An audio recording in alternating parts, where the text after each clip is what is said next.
রাখবো প্রথম দফা নির্বাচনের আগে ব্যাপক উত্তেজনা নন্দীগ্রামে 1 নম্বর ব্লকের দাউদপুর অঞ্চলে তৃণমূলের জেলা পরিষদের জনস্বাস্থ্য কর্মাধ্যক্ষ শেখ শামসুল ইসলামের বাড়ি থেকে উদ্ধার হলো তাজা বোমা। বিধানসভা নির্বাচনের মুখে তৃণমূল নেতার বাড়িতে বোমা উদ্ধার ঘিরে স্বাভাবিকভাবেই চাঞ্চল্য ছড়িয়েছে এলাকায়। বোমা এলো কোথা থেকে তদন্ত শুরু করেছে পুলিশ। যদিও তৃণমূল নেতার পরিবারের দাবি এটা বিজেপির চক্রান্ত, তবে এই দাবিকে মানতে নারাজ বিজেপি।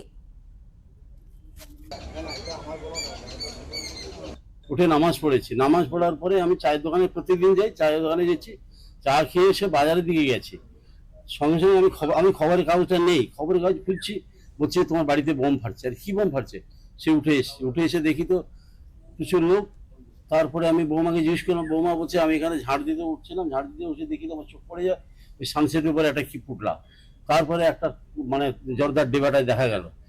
তারপরে আমার সে নাতনিটা ওই এটাই না দাঁড়িয়ে ওটাই ওটা দেখছিল। আর এমন যাচ্ছে একটু বাতাস এলে পড়বে একটা, সেটা যা পড়ে গেছে নিচে, ব্লাস্ট হয়ে গেছে, তার পায়েও 2 জায়গায় লাগছে। এবং তারপরে তো ধোঁয়া কিছু কাউকে দেখতে পায়নি। তারপরে চিৎকার হাঙ্গাম, সেই সব পাড়া প্রতিবেশী সব এসছে। তারপরে আমরা খবর, আমার অন্যান্য প্রতিবেশীরা খবর পেয়েছি। হ্যাঁ, না ডাক্তার কাছে নিয়ে যায়নি, দেখেছেন এইখানটায় এই 2 জায়গায় এইরকম জায়গায়। এই ধরনের ঘটনা বিজেপিরা ঘটাচ্ছে কেন? আমার স্বামী তৃণমূল করে, ওকে খুব চক্রান্ত করছে। এটা চক্রান্ত করে আমাদের ফ্যামিলিকে নষ্ট করে দেওয়ার জন্য চক্রান্ত করছে।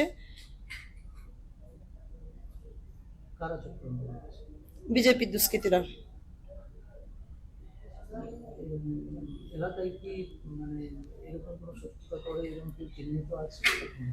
না, এখানে আমার এলাকায়, মানে আমার তো এই এলাকায় সেরকম কোনো লোককে আমরা জানি না, কিন্তু মানে একটু দূরবর্তী আছে এটাই জানি।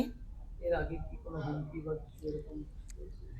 হ্যাঁ, হুমকি দিয়েছিল আগে একবার, তারপর স্বাভাবিক হয়ে গেছিল।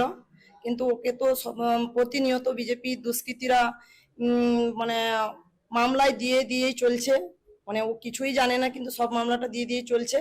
তার পরিপ্রেক্ষিতে এটাই আমার ফ্যামিলির উপর মানে খুব মানে চাপ দিচ্ছে, যাতে ও তৃণমূল ছেড়ে দেয়, এইটাই চাইছে।